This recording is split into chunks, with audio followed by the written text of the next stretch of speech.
Hello everyone. Listen, I wasn't planning on filming today, if it's not apparent by my comfy hairstyle and my comfy clothing, that it's very 80s and I love it. Let's do this. And yeah, and this, yeah, you're gonna say this is so ridiculous and childish. Oh no. I thought so too. And I wore this back when I was 19. When I was 19, and nowadays Gigi Hadid has made it cool again, so we're all cool in here. Anyway, so listen, I wasn't planning on filming today, as I was saying. Sorry for the background, it's whatever.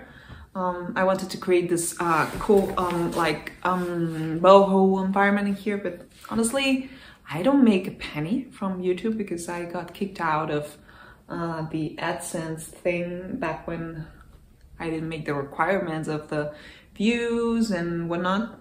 Was it a couple, 3 years ago? So I just do this for my own sanity, kind of, you know, because if I did it for the views, you best believe I wouldn't, you know, nowadays, but yeah.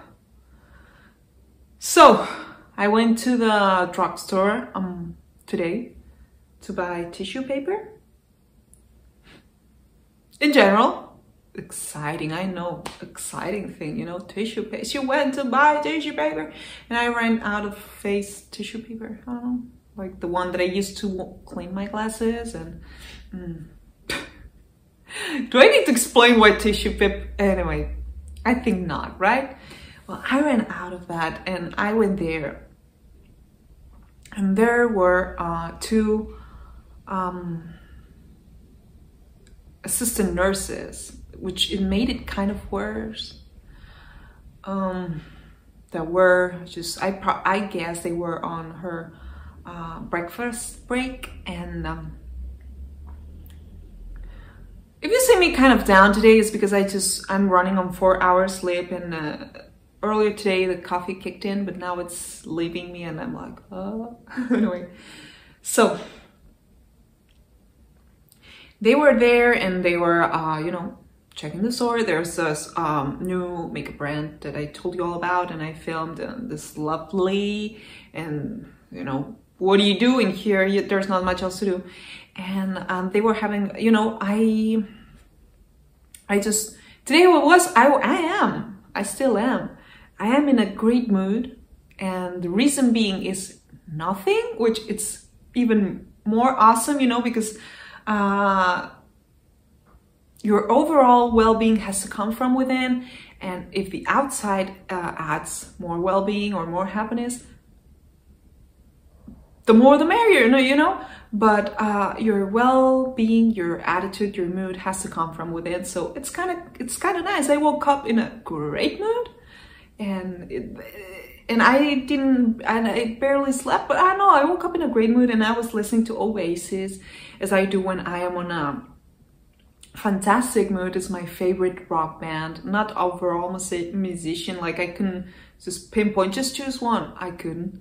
I went to the physiotherapist, and these days when I'm doing this, you know, tilting my head in this direction, it's like I still get dizzy. She did that woman is tiny but mighty. Anyway, so and I removed an earbud, you know, because you want to be listening when you go to pay to the cashier and whatnot. And I was listening because I thought maybe maybe not, because I think do you have the same feeling like I do, that Instagram is dying same way that Facebook is already dead? I think I'm kind of seeing the death of Instagram, like I can hint it.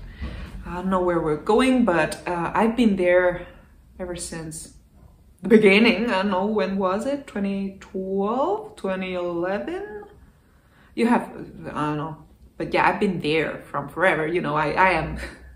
Anyway, I feel like it's dying, you know, it's lost its spark. And so I was listening to the music, but and I was thinking on how I would like to make a post or maybe a video about Oasis and the music. Oh yeah, I wanted to make a video all about rock and roll and whatnot here. also, but maybe not today, just to write the notes. And lo and behold, I had that earbud off, and they were talking very lightly in psychiatric terms. And that, like, I'm not gonna change the world from here, especially from here, you know, maybe if I were a spokesperson, but from here and talking to 3 or 4 people who watch this, sometimes 65 people, am I gonna change the world? I would like to say, like, this is the butterfly effect, and my words create this butterfly effect, and you transmit this thought to some other people who, and you know, it's 1, then 2, then 4, and it expands, and it's fantastic. It will be beautiful. But man, I don't know if I had that power. Maybe I'm mightier than I think, but I think not. Anyway, if that changed the way one other person in this world uses this language, I will feel already fulfilled. So they were talking lightly, like about another colleague, and I couldn't help because we were at the same counter, you know, looking at the same products next to one another. Yet we should have been keeping the distance, but we didn't, you know. I don't know, we were wearing face masks, and they were talking lightly. One of them, she was like, "Oh, I'm so anxious and depressed and whatnot," and another co-worker that I don't know who, that whatever, and she's making me so anxious, I'm telling you, and I cannot help but get it. And I was like, oh my god. And the other one like was, yeah, I don't know what's up with that girl, she's so bipolar. Listen, I am done with that, you know. There are words to express normal emotions, such as that woman, she's all up and down and all over the place, if that is the case. And what she is making you, girl, she's making you nervous, and she wears you down, and you end up being sad at the end of the day. So you are not anxious because you would think you are dying. You wouldn't be depressed because you wouldn't have the energy to get dressed, you know, on a daily. And mostly, you know, I don't know, when you eat a piece of cake and your belly is full, you know, to the brim, and you feel like you have to take an herbal tea just to digest that, you don't sit on the sofa and you say, oh my god, I'm having a diabetic coma. Or do you? Well, there's that, you know, booyah, because it's all hormones. There are hormones, you know, even the serotonin is mostly produced in the gut, first and foremost, but it's a hormonal imbalance. Would you go and make light? Would you go ahead and make light and use a condition like, I don't know, insulin is created in your pancreas? That's a hormone, and that creates diabetes. Why can't you have the same respect for the hormones that interact and have a process that the hormones that have a part on how your brain works? Let's not make light of that. Oh, you see a person having a diabetic coma, a real diabetic coma, I bet you won't say, oh, just breathe in and breathe out and relax, you're gonna be fine. Oh, you know, you're gonna go and search for that emergency shot and stick it into their leg or whatever so they revive. Why do we have to keep on telling people who are anxious and depressed and who probably they have a chemical imbalance, a hormonal imbalance, and some of them don't produce enough dopamine, some of them don't produce enough serotonin, you know, some of them are depressed or anxious and they don't know why. It's like everything is good. Oh, but what do you know? They have gluten intolerance, so their guts, they don't, you know, they don't absorb the nutrients the way they should, and hence they have iron deficiency. Nobody mocks you for being anemic, but oh my god, you also don't absorb all the serotonin that's produced in your guts, which is the place where you produce the majority of serotonin. Then you're a little bit tired and depressed and anxious. Why make fun of that? Why use those medical terms, schizo, or bipolar, anxious? Stop using those words. Stop playing doctors. You know, when someone, you know, when women have issues with their period, even though it's not very good, the outcome, because it's all hormones. You know, when you have issues with your period, namely endometriosis, PCOS, whatever, they prescribe you hormones, you know, and they give you estrogen and progesterone. And what happens is that sometimes it works, and sometimes, because hormones, you know, it's like you have to get this bliss point. Now, baby screaming bloody murder outside. Oh my God. Anyway, it has to be a balance. This is why it's called a chemical imbalance. So when you have PCOS, endometriosis, there's a chemical imbalance. But oh, what happens if you take estrogen or progesterone or both combined? It's gonna affect other hormones, which in turns are gonna, you know, for instance, your cortisol is gonna go up, and then you're gonna have this fight or flight, you know, reaction to you, and you're gonna be depressed and you're gonna be anxious. So it's all a thing that is up and down. It's really hard to find a balance. If you're lucky to live within a body that has a perfect chemical balance, props to you. Props to you. And I wish everyone was like that way. You know, I wish there were no depressed people as much as I wish that there were no diabetic people, or I don't know, people with problems, reproductive problems. I wish all of that were a reality. But it's not. And this is why I think it has to stop. The fact that while nobody is going to go ahead and make fun of someone who has, I don't know, celiac disease, cancer, someone who has lupus, why make light of depression, anxiety, and mental illnesses that, bear in mind, your brain is just another organ in your body. It's not a part, it's not a part that's apart from your body. So why do you have to take care of your heart, your lungs, and you don't have to take care of your brain? It's everything in here. So, and it makes me mad, you know, it makes me mad. It angers me to hear people make light of that, because unfortunately more and more people nowadays are going through it. And I think you just make light of this kind of comments up until you have experienced it for yourself. And once you have, even though if it's for once in your lifetime, say you just have one panic attack, I kid you not, you're never ever gonna use lightly those terms ever again. Ever. And I think like nowadays we're being put, because it's almost a year, in the situation of perpetual alarm, that our bodies are using more hormones that they would, because we're in this constant fight or flight situation that should be lasting minutes, hours tops, and it's been a year. And so the same way, if you don't sleep, you don't recover properly,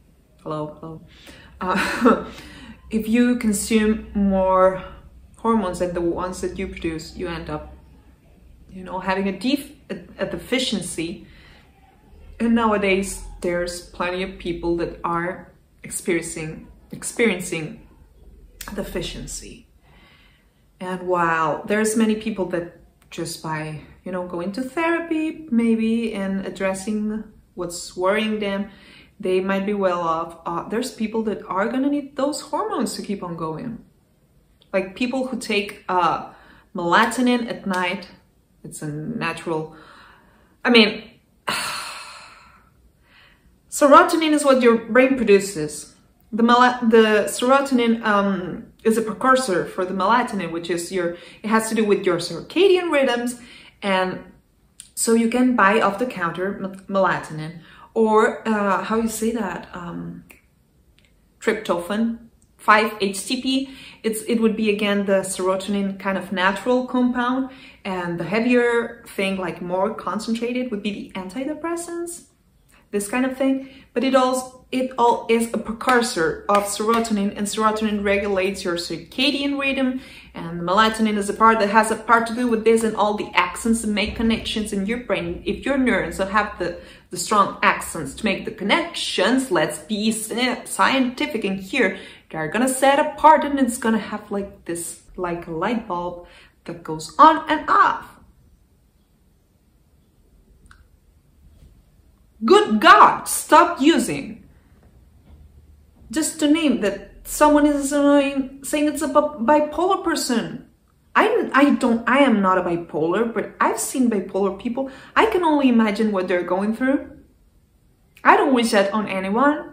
Why? And I don't know. I'm sorry, I feel like a teacher today. I feel like a teacher, but I feel like it's necessary to address the situation, because it's like, when, you know, like 20 years ago, it was taboo. Even the fact of saying the word psychiatrist, it was scary. You know, nobody dared to pronounce such a word. And nowadays, I think people have made like a mockery out of a very serious situation. Like, it's like you're the endocrinologist of the mind. Kind of. While it is okay that people talk about it and it's not stigmatized, and I am all for that, it's so not okay to make light of that, you know, because people are suffering from that, and people nowadays, I see it every now and then, people taking advantage of that. People who want to take a break from work and, you know, pretending to be depressed, whilst they have colleagues at work who are depressed, and every morning they take their pill and go to work. And this is so unfortunate and so unfair.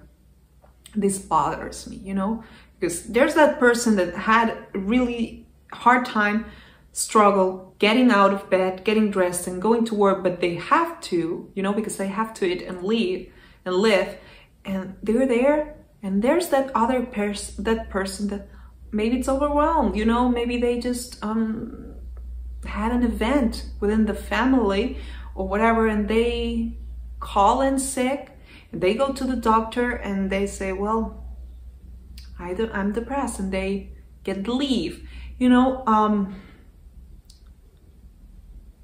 At least for what I've seen, the people who have gone through this, they don't want to have that adequate attached onto their, like stapled onto their skin. So they'll try to do their best to do a regular life. And the people who use that just to abuse the system are the ones who really don't need to, and, you know, abuse the system in detriment of us all. But going lighter on that subject, I think that it's mandatory, it's necessary that all of us collectively, I never use those terms, you know, but there's plenty of people in my surroundings that do, and they don't do it with an ill intention. It's not like everyone is mocking, like, oh, I'm so depressed, I'm gonna mock the depressed people. No, but it's become normalized to use psychiatric terms to express normal emotions. That this has to be denormalized. You know, they don't say it with a bad intention, because I'm depressed, I'm anxious. No, you're not. I don't know. I know this is like it's a rant that probably is gonna go on a weekend when nobody watches or something like that, if it makes it online, because it's heavy content. But yeah, let's not make light. The same way you wouldn't say, you know, oh, I have a diabetic coma, or, you know, oh, I'm in that time of the month and my hormones are so up and down that now I'm gonna become sterile. You don't say that. Stop saying you are anxious. Oh no. Anyway, I'm sorry or not. I don't know if you made it this far. Congratulations. But at least I hope I made my point that let's not make light of medical conditions, you know. I surely wasn't gonna stop there and call out those women, whatever, but here's my channel. You know, whilst we have freedom of speech while it lasts, I want to talk about how I feel like, and today it really annoyed me because I think like this has become way too normal and this needs to stop, you know, this needs to stop. Same way that the people who abuse the anxiety medication, how do you say that? The benzos. Oh my God, they need to be regulated way more, because nowadays it's so easy to go to your doctor and ask for a benzo and get prescribed a benzo. And that should only be prescribed for people who really need it and just for very punctual cases, you know, because otherwise you get addicted. Then there's addictions problems, you see. And on top of that, people just taking benzos mixed with alcohol for recreational purposes, and then they end up at a psychiatric ward having a nervous outbreak, and you wonder why? Oh my God, I don't know. Maybe, even though it wasn't cool, maybe it would be better that society as a whole were scared like they were 20 years ago and back from all this kind of things, that the way that they have normalized it today, and it's made light. So I don't know. Anyway, I hope you're having a great day. Again, I'm in a good mood, but I wanted to address this. I wanted to address this because it's really bothered me. Like how lightly, like they were using psychiatric terms like this. It was like, girl, what the heck just happened there? You know? I don't know. But yeah, the dictionary is filled with words to express everything that you see and you feel. Use them accordingly. Bye.